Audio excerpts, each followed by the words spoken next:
Assalamualaikum warahmatullahi wabarakatuh. Waalaikumsalam warahmatullahi wabarakatuh. Alhamdulillahi rabbil alamin. Nahmaduhu wa nasta'inuhu wa nastaghfiruh wa na'udzu billahi min syururi anfusina wa min sayyiati a'malina. Man yahdihillahu fala mudilla lahu wa man yudlil fala hadiyalah. La haula wa la quwwata illa billah. Qala rabbi shrah li sadri wa yassir li amri wahlul 'uqdatam min lisani yafqahu qawli. Segala puji kita panjatkan kehadirat Allah Subhanahu wa taala atas segala nikmatnya yang telah diberikan kepada kita semua. Nikmat sehat, nikmat taufik, hidayah serta inayahnya. Dan nikmat yang paling besar adalah nikmat iman dan Islam. Sholawat serta salam tak lupa kita sanjungkan kehadiran Nabi besar Muhammad Sallallahu Alaihi Wasallam. Hadirin rahimakumullah. Pada kesempatan kali ini saya akan menjelaskan sedikit tentang sabar. Sabar berasal dari kata sobaro yasbiru, yang artinya menahan. Menurut istilah, sabar adalah menahan diri dari kesusahan dan menyikapinya sesuai syariah dan akal, menjaga lisan dan celaan, dan menahan anggota badan dari perbuatan dosa. Sabar adalah pilar kebahagiaan seorang hamba, karena dengan kesabaran seseorang akan terjaga dari kemaksiatan, konsisten menjalankan ketaatan, dan tabah dalam menghadapi berbagai macam cobaan.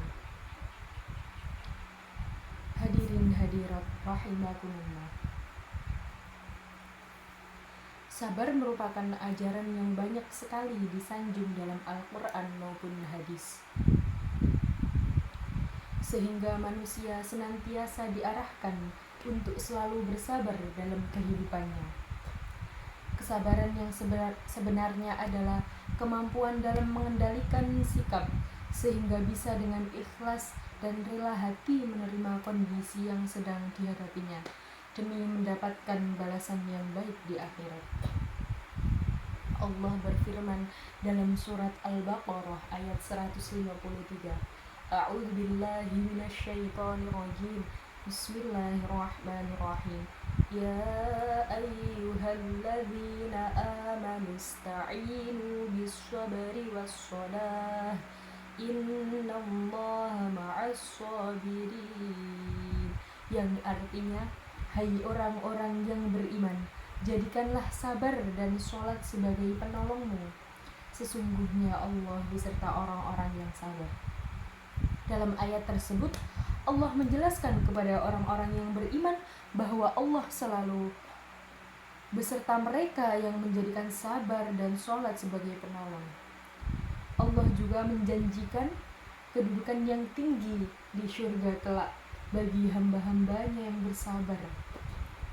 Seperti firman Allah dalam Quran surat Al-Furqan ayat 75, yakni mereka itulah orang-orang yang dengan kedudukan tinggi, yakni di syurga dengan sebab kesabaran mereka.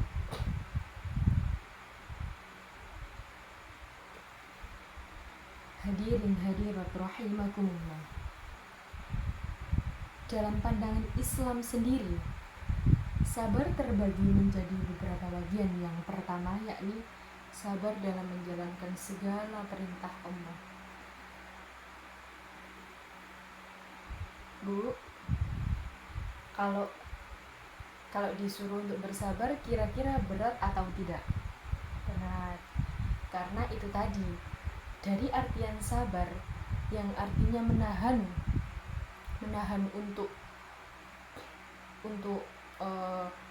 tidak marah, tidak emosi. Jikalau jenengan semua punya masalah dengan orang, atau sampean yang dicaci maki dengan hal apa, seumpamanya kita sebagai orang yang sabar, kita tidak akan membalas perbuatan tersebut. Tapi kalau orang yang tidak sabar, dia pasti akan membalas apa yang ditimpa oleh seseorang untuk dirinya. Nah, dalam pandangan Islam sendiri, sabar terbagi menjadi beberapa bagian. Yang pertama yakni sabar dalam menjalankan segala perintah Allah. Segala perintah Allah di sini yakni perintah untuk menjalankan sholat, untuk menjalankan puasa di bulan Ramadan, untuk membayar zakat dan yang lain-lain. Kira-kira sholat itu aja dilaksanakan itu merasa berat atau tidak? Nah, itu kita harus sabar dalam melaksanakan perintah Allah. Sabar dalam hal ini maksudnya adalah agar kita selalu senantiasa bersabar dan ikhlas dalam menjalankan segala perintah Allah agar bisa istiqomah. Karena Allah telah menjanjikan syurga bagi hamba-hambanya yang telah bersabar dan istiqomah dalam menjalankan segala perintahnya sesuai dengan syariat Islam. Yang kedua yakni sabar dalam menjauhi larangan Allah. Pasti Allah itu melarang, dan di dalam Islam larangan Allah itu banyak, yang tidak boleh makan makanan haram, bermaksiat. Intinya banyak larangan yang dilarang oleh Allah. Apakah orang-orang Islam atau orang-orang manusia yang hidup ini menjalankan itu larangan-larangan Allah itu berat atau tidak? Berat. Nah, makanya jadi dari sini kita kan harus sabar untuk menjalani larangan-larangan Allah itu tadi. Kita senantiasa menahan diri untuk tidak berbuat segala sesuatu yang telah diharamkan olehnya, yang telah dilarang, yang telah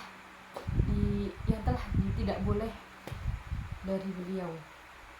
Yang ketiga yakni sabar terhadap segala keputusan dan ketetapan dari Allah.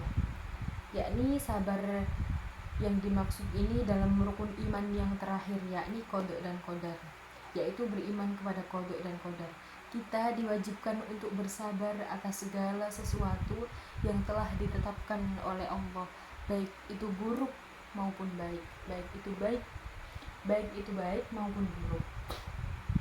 Insyaallah semoga kita dijauhkan dari segala keburukan, dari segala kemaksiatan, dan kita bisa menjadi orang yang sabar kelak kita ditempatkan di tempat syurganya Allah Subhanahu wa ta'ala. Amin. Demikian yang dapat saya sampaikan, saya akhiri. Kurang lebihnya saya mohon maaf yang sebesar-besarnya. Kurang lebihnya saya mohon maaf. Kesempurnaan hanya milik Allah dan kesalahan itu milik saya. Wabillahi taufiq wal hidayah wa ridha wal inayah. Assalamualaikum warahmatullahi wabarakatuh.